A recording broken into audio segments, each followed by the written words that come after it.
Okay, back in Objective 2, graphing the inverse of a function. And remember what we said is that it's reflection across the line y equals x, just like the flipping math logo that's right up above. And now we're going to run into a slight complication. So here we have a parabola, right? So first question on this, for an input of 4, what is the output? So input of 4, so 4, again, a weird scale here is down at the bottoms here. Output is 16. So 16, and the answer, is that unique? Of course it is, yes. If it wasn't unique, it wouldn't be a function. Every input has just one output. So this means I have the point 4, 16 on the graph, right? Right. Okay, and now let's work in the opposite direction here. For an output of 16, what is the input? So I'm going to do something weird here, is I'm going to draw myself a line across here at 16, y equals 16. And notice that it touches my graph at 2 different places. And when it touches a graph at 2 different places, I got a positive 4 down here for the original input, or maybe it was negative 4. So it is both plus or minus 4.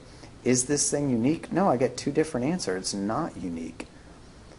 So in other words, on the inverse, it would have 2 points for that one. It would have 16, so let me write that here, inverse, would have 16 and plus or minus 4. That's 2 different points. What does the answer to that question tell you about the inverse of this function? That it wouldn't be a function, because the number 16 would be paired up with both positive 4 and negative 4. It's not a function. So remember, what we had to do to overcome that was we had to restrict the domain, and then we were golden. So let's go ahead and find the inverse of that function, graph both of them, and then talk about what the domain is. All right. So, okay, I'll start off with red again, and just the quadratic parent function is a piece of cake. We've done it 1,000 times, and 2 squared is 4, and then 3 squared, 9. So here we go with our parabola. Nice. Okay. And now let's find the inverse, and I need to switch colors. Let's go with purple. That sounds good. So on this, switch the x and the y, so I'm going to have y is equal to x squared, and make that x equals y squared. Take the square root, y is equal to plus or minus the square root of x. Now we don't know how to graph that yet, so the easiest thing to do is just take the points of the red parabola and just switch them. Okay, so starting from left to right, over here on the left-hand side I have negative 3, 9, so that becomes 9, negative 3. So there's a dot. Okay, and then I have negative 2, 4, so that becomes 4, negative 2. And then finally I have 1, Negative 1, 1 becomes 1, negative 1. The origin stays the same, 0, 0 when I flip it. 1, 1 also stays the same when I flip it. 2, 4 becomes 4, 2. And then 3, 9 becomes 9, 3. So now whenever I graph this, notice I just have myself a sideways parabola. And of course I can look at this and see that it doesn't pass the vertical line test. What is the domain of each function? Well, the original one, it doesn't matter what you put in and take and square it, so it's all real numbers. But what about the domain of the purple graph? So here, the domain of this purple graph is just everything greater than or equal to 0. So on this one, the domain is from 0 to infinity. And this is the real reason, or another reason, why we have to restrict the domain of the original one. If we restricted it to just from 0 to infinity, then the inverse that I would come up with would just say be the top half of this graph, and it would be a function. Okay, that's what we're going to look at in just a second here. So just because you can find an inverse doesn't mean that inverse is necessarily a function. So we can overcome that shortcoming. We can fix that problem by going back to the original domain and limiting it, chopping it off at some point. So this is what we were looking at before with that square root function. When I solve it, I get both the positive square root of x and the negative square root of x. So here's the original parabola for y equals x squared. And then whenever I go to graph the inverse, I flip this across the line y equals x, and I get the sideways parabola. Okay, that's not a function. So I need to go back to that all real numbers, and I need to modify it. So if I modify, what is that? And the lights just went out crazy. Okay, so that was really weird.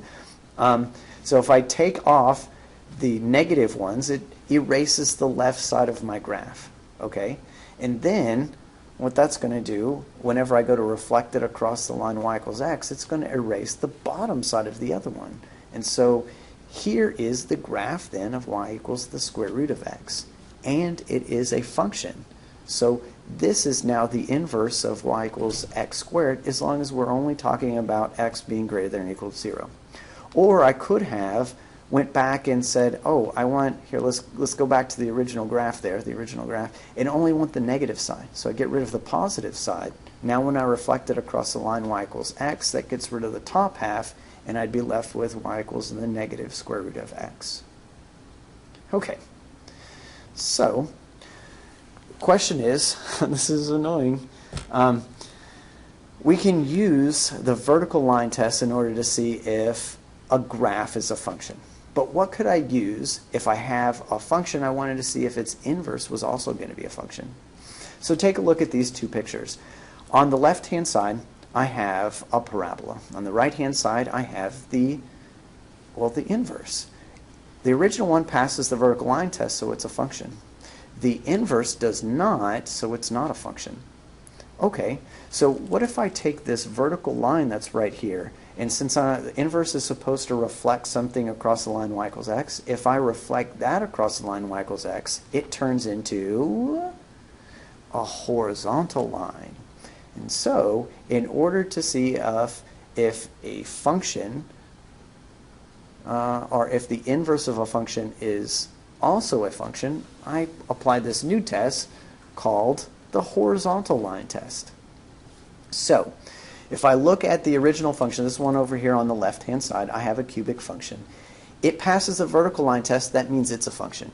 It also passes the horizontal line test, that means that its inverse is going to be a function. That when I reflect it across the line y equals x, it will still be a function. Okay, look over here at the right-hand side, at the parabola. The parabola would pass the vertical line test, indicating that it's a function, but it wouldn't pass the horizontal line test, which means that its inverse would not be a function. So the horizontal line test, the inverse of a function f, is also a function if and only if no horizontal line intersects the original graph more than one time. So let's just practice a couple of those and call it a day. So graph the function and then use the graph to determine if f inverse is also a function.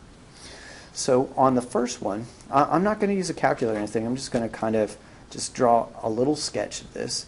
It is x to the fifth. So x to the fifth is a disco dancer, one side up and one side down, and it's going to go through the origin, and it's pretty skinny since it's, or actually, no, it's not skinny. It's kind of fattish because it's 1/5. It's going to make this thing a little fatter. So, okay, it's roughly like the cubic function. Does this thing pass the horizontal line test?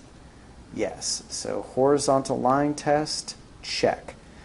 Is the inverse a function? Yes. So the inverse is also a function. Inverse. Inverse. Check. Okay.